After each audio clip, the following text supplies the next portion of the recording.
जय श्री कुंज बिहारी की, जय श्री राधा प्यारी की। हरे कृष्णा कृष्ण कृष्ण हरे हरे, हरे रामा राम राम हरे हरे।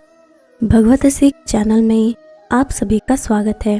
हरि के प्यारे भक्तों, आप सब तो जानते ही हैं कि पूरी दुनिया में अगर कुछ काफ़ी ज़्यादा चर्चाओं में होता है तो वो है अलग अलग धर्म और अलग अलग तरह की नस्लें।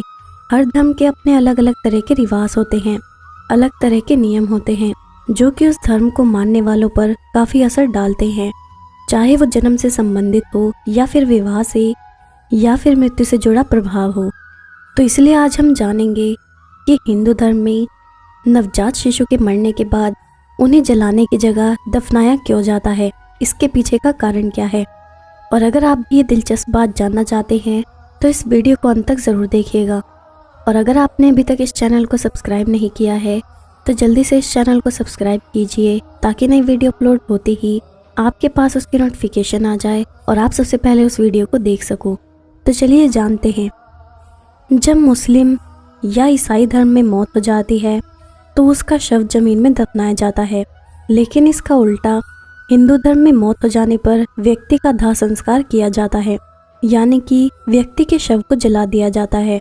लेकिन यहाँ पर एक कन्फ्यूजन है, वो ये है कि हिंदू धर्म मानने वाले किसी वयस्क या फिर बूढ़े व्यक्ति की मौत हो जाए तो उसके शव को आग के हवाले किया जाता है, लेकिन वहीं हिंदू धर्म में अगर किसी नवजात शिशु की मृत्यु हो जाए तो उसे जलाया नहीं बल्कि दफनाया जाता है।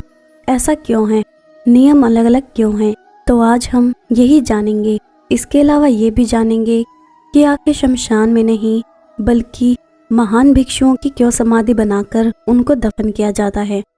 दरअसल हिंदू धर्म में एक धारणा है कि एक प्रवेश द्वार है अग्नि, जिसके जरिए कोई आध्यात्मिक दुनिया में प्रवेश कर सकता है। लोगों का भी यही मानना है कि अंतिम संस्कार असल में शरीर से अलग होने का एक रूप है। जब शरीर को जलाया जाता है तो आत्मा से व्यक्ति को कोई लगाव नहीं होता।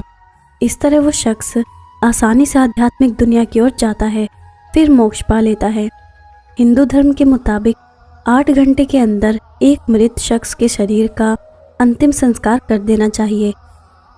अब जानते हैं कि एक नवजात शिशु के शव को हिंदू धर्म में दफनाने के पीछे की वजह क्या है। दरअसल ऐसा इस वजह से किया जाता है क्योंकि नवजात शिशु की आत्मा को अपने शरीर से कम लगाव होता है और वो लंबे वक्त तक अपने शरीर के साथ रहते नहीं हैं। इसी वजह से उनकी आत्माएं इतनी आसक्त नहीं होती और वो शरीर को आसानी से छोड़ देती है। इसी कारण नवजात शिशुओं और संतों को उनकी मृत्यु के बाद हिंदू धर्म में दफनाया जाता है, ना कि जलाया जाता है। हिंदू धर्म में 2 मूल सिद्धांतों को माना जाता है, एक तो पुनर्वास और दूसरा पुनर्जन्म। ये नियम उसी पर बेस है।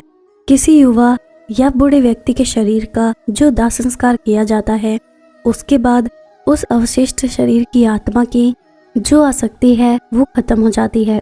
हालांकि नवजात शिशु के केस में इसकी ज़रूरत ही नहीं होती क्योंकि आत्मा शरीर से जुड़ी नहीं है और क्योंकि वो उस शरीर में ज़्यादा समय तक नहीं रहते, इसलिए उन्हें अपने शरीर से लगाव नहीं होता और वो आसानी से शरीर को छोड़ देते हैं।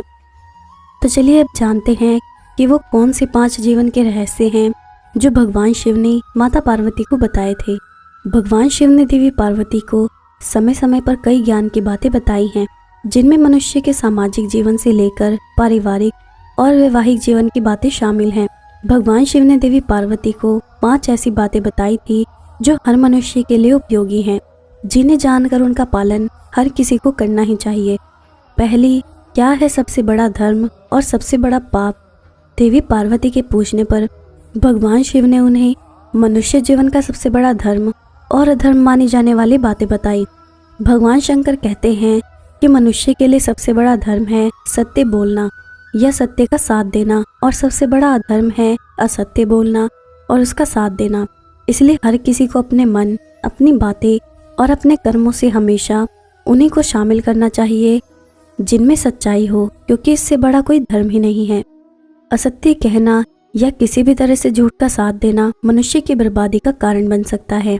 दूसरी, काम करने के साथ इस एक और बात का ध्यान रखें कि मनुष्य को अपने हर काम का साक्षी यानी गवाह खुद ही बनना चाहिए, चाहे फिर वो अच्छा काम करे या बुरा, उसे कभी भी ये नहीं सोचना चाहिए कि उसके कर्मों को कोई नहीं देख रहा है।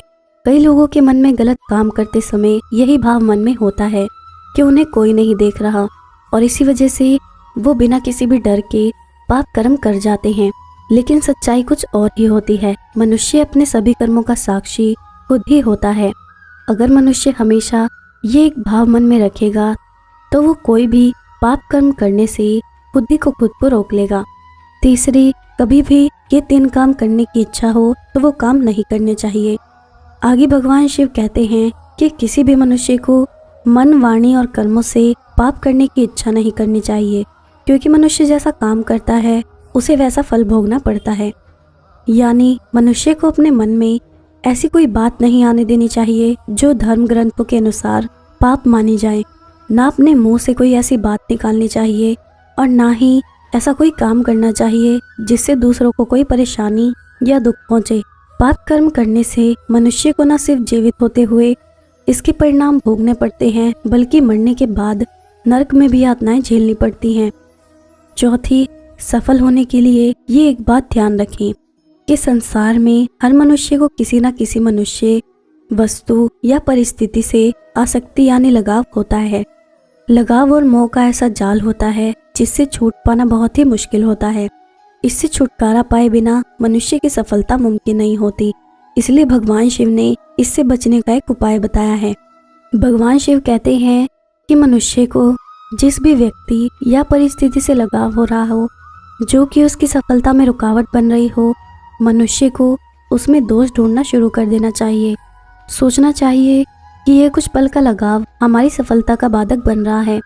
ऐसा करने से धीरे धीरे मनुष्य लगाव और मोह के जाल से छूट जाएगा और अपने सभी कामों में सफलता पाने लगेगा।